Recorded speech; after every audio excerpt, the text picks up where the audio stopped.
In early 2023, the metaverse was quietly put to rest.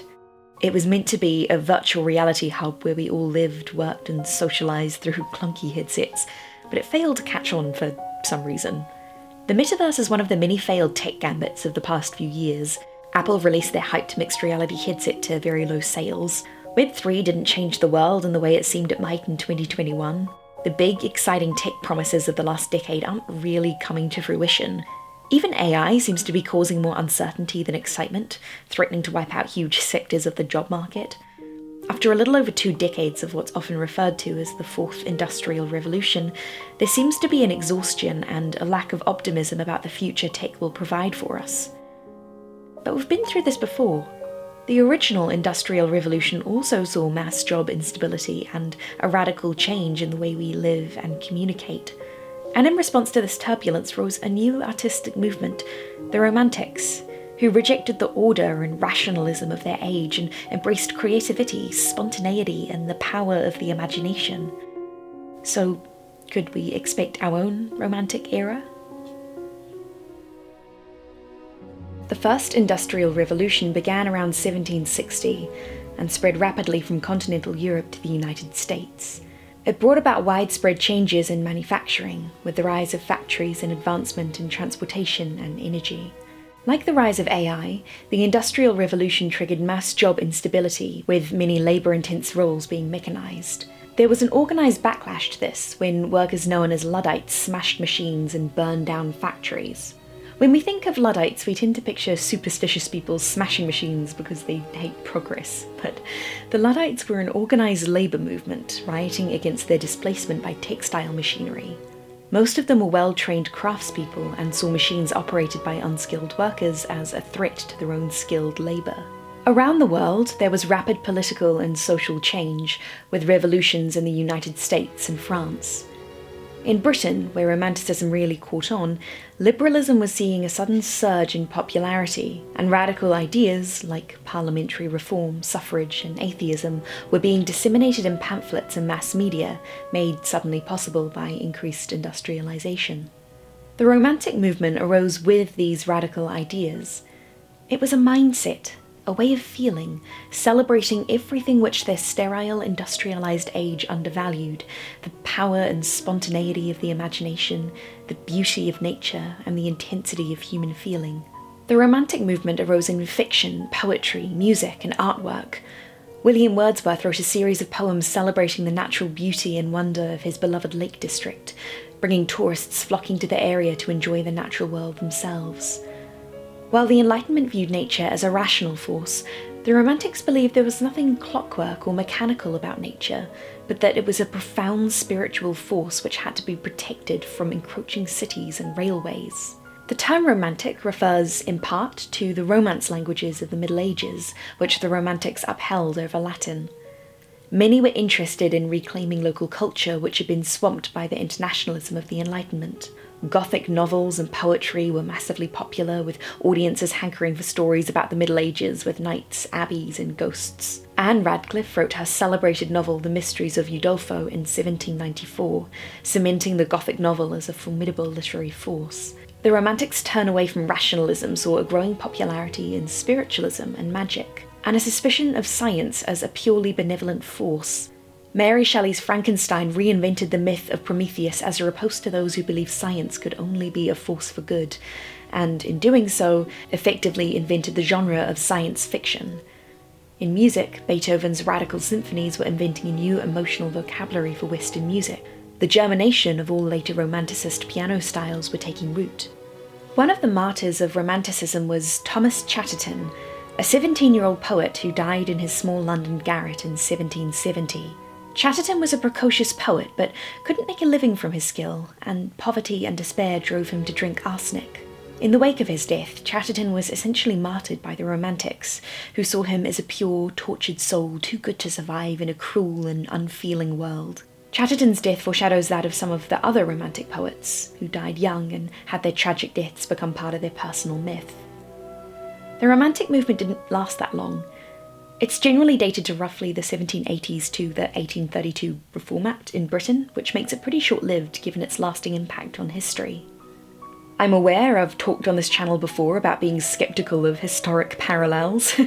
I think it is possible to read too much into historic correspondences, or to have confirmation bias make things seem more linked than they really are. So that is all worth bearing in mind as we discuss this. This comparison isn't to say that we're suddenly going to see the next Frankenstein published, only that our current social conditions seem primed for an interesting artistic movement. The concerns of the Romantics are similar to concerns we have today, a lack of excitement about technology and fears of an inhuman future, all while technology changed the way they and we access media. Plenty of people have begun to pick up on the correspondences between the Romantic period and today.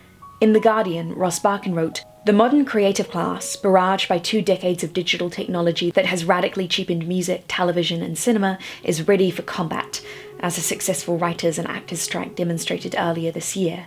Romanticism won't hold still. It promises, at the minimum, a wild and unsteady flame. What it burns is still anyone's guess." Barkin is very pessimistic about our current media landscape. I think he's maybe generalising for effect by saying that everything has been cheapened by technology, but when we look at, say, the cinema, I think he has a point. It feels like we're in the waning years of IP oversaturation. The biggest films of the year have largely been sequels or remakes. These films are still bringing in lots of money, mostly, but they do stand in contrast to some of the mid-budget or independent films which have been picking up online buzz in the past few years. I'm thinking of Saltburn or Challengers, both of which outperformed expectations thanks to creative marketing tactics, without relying on existing IP. Interestingly, one place where there seems to be a strong link to Romanticism is in fashion. It's worth pointing out that there's already been a new Romantic movement. It was an underground subculture in the late 70s and 80s, beginning in the London nightclub scene. The New Romantics were inspired by the glam rock era and, of course, the early Romantic period, and were known for their flamboyant, eclectic fashion. Publications like Vogue and Dazed have started picking up on correspondences between the maximalist, theatrical style of the New Romantics and modern trends. Another area where a correspondence to the Romantics seems very direct is in modern spiritualism. Nowadays, paganism is very prevalent online, but in the early days of the internet, there was a new glamorous movement known as New Atheism. The term was coined in 2006, and New Atheism grew in tandem with the early internet. At one point, r/atheism was one of the most popular boards on Reddit, coinciding with the publication of a flurry of atheist books. However, in the mid-2010s, New Atheism took a hard rightward shift, with a lot of atheist YouTube channels recently identified as gateways to alt-right pipelines. In the mid-2010s, a popular video title was "So-and-so Gets Destroyed by Logic," which fit very well into the combative atheist debate niche. Pete Whitehead writes, "Logical, rational, reasonable. These things stop referring to ways of viewing the world or systems of analysing data, and instead, in the endless market of the internet, just became another micro-identity. Rationality began to refer to something you are, not something you did." Does the cult call themselves the reasonableists? Well, they figure if people criticize them, it'll seem like they're attacking something very reasonable. That's weirdly brilliant. Nowadays, online spiritualism is much more pervasive. There's a growing interest in New Age spirituality and pagan religions. Witchcraft, which includes different branches of paganism and folk magic, is one of the fastest growing spiritual paths in America. Even if you're not very familiar with this kind of spiritualism, you've probably heard of manifesting, which means to actualize your desires through magical techniques. We are getting a little hippy-dippy, so just stay with me here. Manifestors believe that the mind creates reality. Effectively, if you believe in something enough, you can will it into existence. The history of manifesting is multifaceted and can be traced through various ancient religious traditions. Its modern popularity comes from the New Thought movement of the 1800s, and later from a man called Neville Goddard, who was an early 20th century writer and mystic. Goddard believed that the human imagination was omnipotent.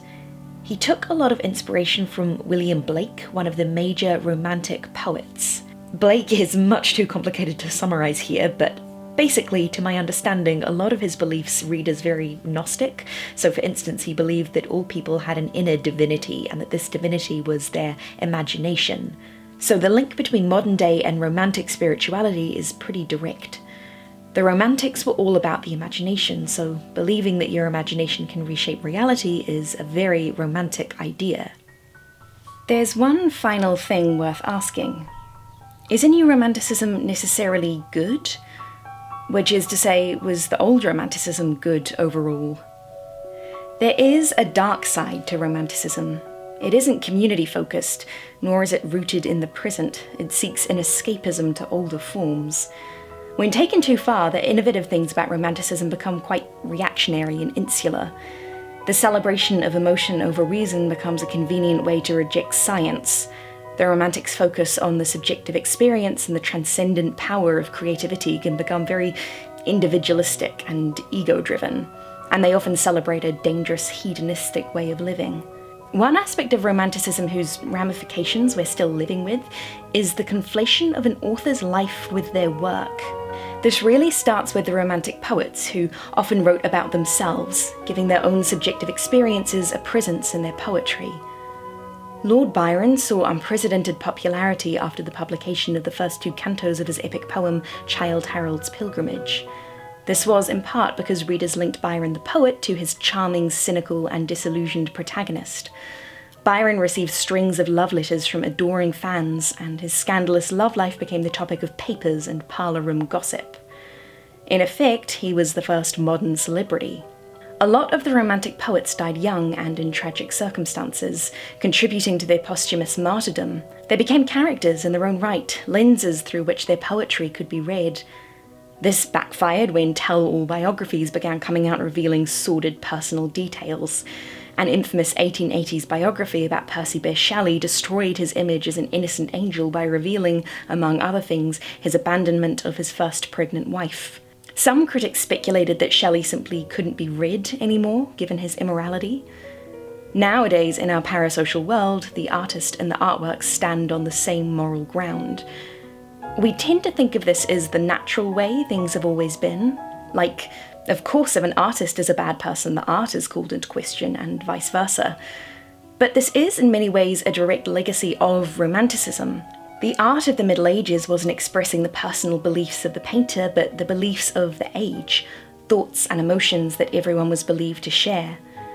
The Romantics popularised the idea that art should reflect your own individual perspective. And so, given we've inherited this idea, it makes sense we're so quick to judge art by the person who created it. I think this has grown into a bigger problem recently, as we now have so much access to the people who create the art we enjoy, and an endless supply of tweets and clips and off-the-cuff comments to judge them by. I like to think that we can create art that is better than we are, and it makes me pessimistic that a new Romanticism might continue to treat the artist as part and parcel with their art. Is an artistic movement celebrating individual genius really what we need? A movement that harkens back to romanticised days of yore with a scepticism towards rationalism and technology? Well, one answer to this is that romantic tendencies are part of an inevitable cultural cycle. Hellenism in ancient Greece can be seen as quite a romantic movement, arising in response to the previous classical age. Strong, dour Romanesque architecture was replaced by the soaring ceilings and arches of the Gothic period. Renaissance painting was replaced by the Baroque. The modernists stamped out Victorian Romanticism. There's a steady back and forward swing toward and away from Romanticism, and each time it recurs, it comes in a very different form. The conventions of 18th and 19th century Romanticism aren't necessarily the same as those we'd see in a new era. Overall, I think there's a lot to be optimistic about. Like Barkin says, it feels like we're all ready for new and interesting changes when it comes to art. This month, Dean Kissick wrote a piece for Harper's Magazine about what he sees as a stale state of the current contemporary art scene. It's an interesting piece, and though I can't say I know a lot about the art world, I think that Kissick's final word on art is very timely. The unreality of the present moment should be a boon for artists and all those who deal in the imagination. I'd rather view art that tears open my consciousness, that opens portals into the mysterious. I like art the most when it doesn't mean a thing, or otherwise when its beauty or strangeness transcends its subject. Art should do more than communicate. It should move us. It should make us weep. It should bring us to our knees. It is an important part of what makes us human, the most important part, and constitutes a continuum of yearning passed down the centuries that can be felt in every great museum or Renaissance chapel. Art is often best when it's absolutely deranged. We are irrational, incoherent beings, and artists and writers should embrace this once more. There is still so much to imagine.